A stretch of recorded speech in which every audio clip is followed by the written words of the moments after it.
নমস্কাৰ today news 24 চেনেলটোলৈ আপোনালোকক স্বাগতম জনাইছো। আজি দিব লৈছো কেইটামান গুৰুত্বপূৰ্ণ খবৰ আৰু এনেধৰণৰ খবৰবোৰ নিতৌ পাই থাকিবলৈ চেনেলটো সাবস্ক্ৰাইব কৰিব।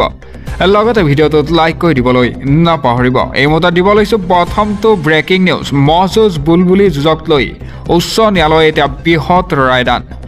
ৰাজ্যত এতিয়াৰ পৰা অনুষ্ঠিত কৰিব নোৱাৰিব মহযুঁজ লগতে বুলবুলি চৰাই যুঁজ। এতিয়াৰ পৰা সম্পূৰ্ণৰূপে নিষিদ্ধ হ'ব মহযুঁজ আৰু বুলবুলি যুঁজৰ। দিব লৈছে এটা ব্ৰেকিং নিউজ। মহযুঁজ আৰু বুলবুলি যুঁজক লৈ উচ্চ ন্যায়ালয় বৃহৎ ৰায়দান। ৰাজ্যত এতিয়াৰ পৰা অনুষ্ঠিত কৰিব নোৱাৰিব মহযুঁজ লগতে বুলবুলি যুঁজ।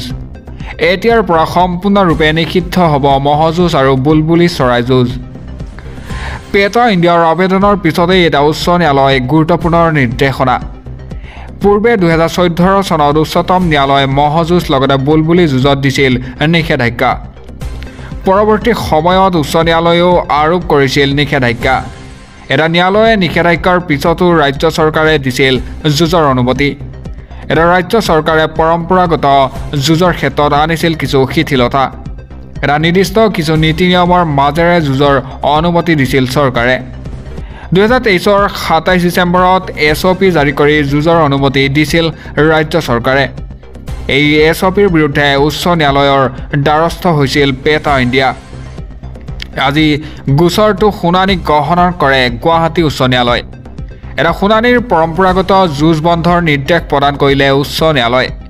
আৰু দিব লৈছে এই মুহূৰ্তত পৰৱৰ্তী খবৰ।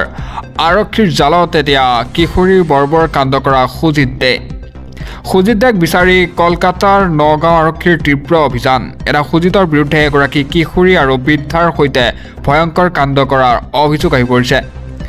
আৰক্ষীৰ জালত এটা কিশোৰী নিৰ্যাতনকাৰীৰ সুজিত দেক এটা বিচাৰি কলকাতাত নগাঁও আৰক্ষীৰ তীব্ৰ অভিযানত গ্ৰেপ্তাৰ নাৰী নিৰ্যাতনত অভিযুক্ত লম্পট সুজিত দে।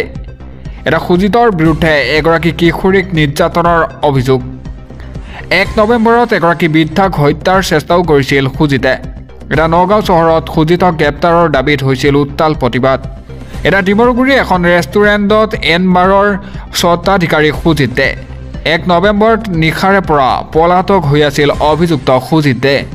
এটা কলকাতাত নগাঁও আৰক্ষীৰ অভিযানত গ্ৰেপ্তাৰ কৰিছে সুজিত দেক। আৰক্ষীৰ জালত এতিয়া কিশোৰীগৰাকীৰ নিৰ্যাতনকাৰী সুজিত দে। এটা সুজিত দেক বিচাৰি কলকাতাত নগাঁও আৰক্ষীৰ তীব্ৰ অভিযানত গ্ৰেপ্তাৰ এতিয়া নাৰীৰ নিৰ্যাতনত অভিযুক্ত লম্পট সুজিত দে। আৰু দিব লৈছে মুহূৰ্তত পৰৱৰ্তী খবৰ। মুছলমান প্ৰধান ৰাষ্ট্ৰ হ'ব নেকি ভাৰতত? এতিয়া ভাৰতত হিন্দুতকৈ মুছলমানৰ জনসংখ্যা বৃদ্ধি হোৱাৰ দাবী এগৰাকী মন্ত্ৰীৰ। TMCৰ চৰকাৰৰ মন্ত্ৰী ফিৰহাদ হাকিমৰ মন্তব্য এতিয়া জোকাৰিছে দেশ। দিব লৈছে এটা গুৰুত্বপূৰ্ণ খবৰ। ভাৰতত সংখ্যালঘুৰ মুছলমান এদিন সংখ্যাগুৰু হ'ব নেকি? আমি মুছলমানে নিজকে সংখ্যালঘু বুলি নাভাবোঁ। আল্লাহৰ কৃপাত আমি এদিন ভাৰতত সংখ্যাগৰিষ্ঠতা হ'ম। এটা ভাৰতৰ জনসংখ্যাৰ 17% ইছলাম ধৰ্মী লোক। এটা পশ্চিমবংগত মুছলমানৰ জনসংখ্যা 33%। TMC চৰকাৰৰ মন্ত্ৰী ফিৰহাদ হাকিমৰ বিতৰ্কিত মন্তব্য।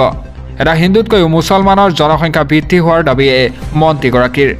এটা ভাৰতত সংখ্যালঘু মুছলমান এদিন সংখ্যাগুৰু হ'ব বুলি কয় মন্ত্ৰীগৰাকীয়ে। আমি মুছলমানে নিজকে সংখ্যালঘু বুলি নাভাবোঁ। এটা আল্লাহৰ কৃপাত আমি এদিন ভাৰতত সংখ্যাগৰিষ্ঠ হ'ম। এটা ভাৰতৰ জনসংখ্যা 17% ইছলাম ধৰ্মী লোক আৰু পশ্চিমবংগত মুছলমানৰ জনসংখ্যা 33%। TMC চৰকাৰৰ মন্ত্ৰী ফিৰহাদ হাকিমৰ এটা বিতৰ্কিত মন্তব্য।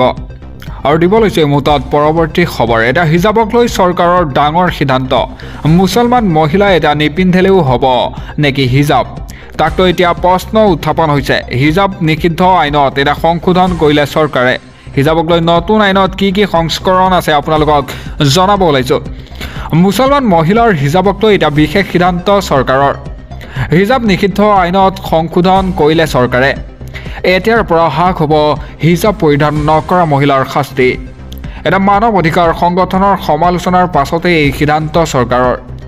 পূৰ্বে হিজাব পৰিধান নকৰিলে বিহা হৈছিল 15 বছৰ জেল। এটা সংস্কৰণ অনুসৰি 15 দিনৰ পৰা 2 মাহৰ কাৰাদণ্ড বিহা হ'ব নেকি মহিলা?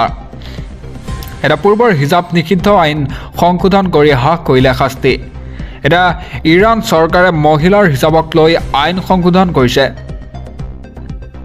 ইৰাণৰ ইছলামিক দণ্ডবিধৰ 368 নং অনুচ্ছেদত হৈছে হিজাব আইন। এতিয়া ইৰাণৰ ৰাষ্ট্ৰপতি মাছুদ পাঞ্জাকিয়ানৰ মতে আইনখনৰ সংস্কাৰৰ প্ৰয়োজন। এই আইনখন কিছু বিধান পুনৰ বিবেচনাত আহ্বান জনাইছে মাছুদ পাঞ্জাকিয়ানে। এৰা ইছলামিক ৰাষ্ট্ৰ ইৰাণত 1983 চনৰে পৰা বাধ্যতামূলক হৈছিল হিজাব। এটা শেহতীয়াকৈ ইৰাণত হিজাব পৰিধান নকৰাকৈ গীত গোৱা মহিলাক গ্ৰেপ্তাৰ কৰা হৈছিল। 2022 চনতো এগৰাকী যুৱতীয়ে হিজাব পৰিধান নকৰাৰ বাবে প্ৰাণ হেৰুৱাইছিল আৰক্ষীৰ হাতত। এইমতে দিব লৈছোঁ পৰৱৰ্তী খবৰ। AIUDF এৰি কংগ্ৰেছলৈ শ শ লোক। এটা আমিনুল ইছলামৰ দুৰ্গত AIUDFৰ খহনীয়া শক্তি প্ৰদৰ্শন কৰিলে কংগ্ৰেছ বিধায়ক নুৰুল হুদাই।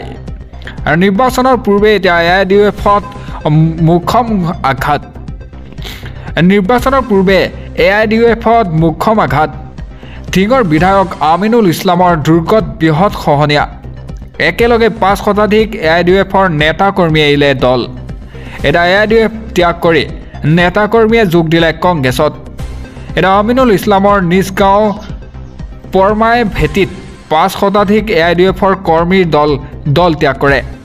এটা বিধায়ক নুৰুল হুদাই উপস্থিতিত AIUDFৰ নেতা কৰ্মীয়ে যোগদান দিলে কংগ্ৰেছত।